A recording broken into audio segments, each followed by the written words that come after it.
ஓம் ஸ்ரீ சாய்ராம். நவராத்திரி விழா தொடங்கிவிட்டது.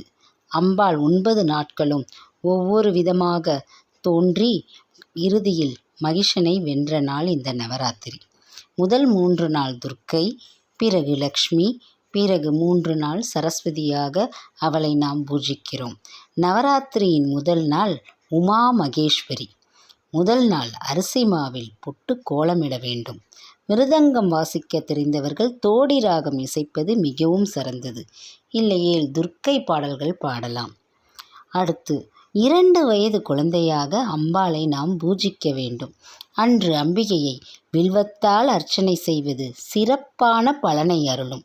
முதல் நாள் அம்பிகைக்கு வெண்பொங்கல் நெய்வேத்தியம் செய்து குழுவை பார்க்க வரும் பெண்கள் மற்றும் குழந்தைகளுக்கு கொடுக்க வேண்டும். இதனால் அளவற்ற நன்மைகள் உண்டாகும். முதல் நாள் அம்பிகையை குமாரியாக பூஜித்தால் நமக்கு எதிரி, கடன் போன்ற தொல்லைகள் ஏற்படாமல் இருப்பதுடன் ஆயுள் விருத்தியும் செல்வ விருத்தியும் ஏற்படும் என்பது நம்பிக்கை. ஜெய் சாய்ராம்.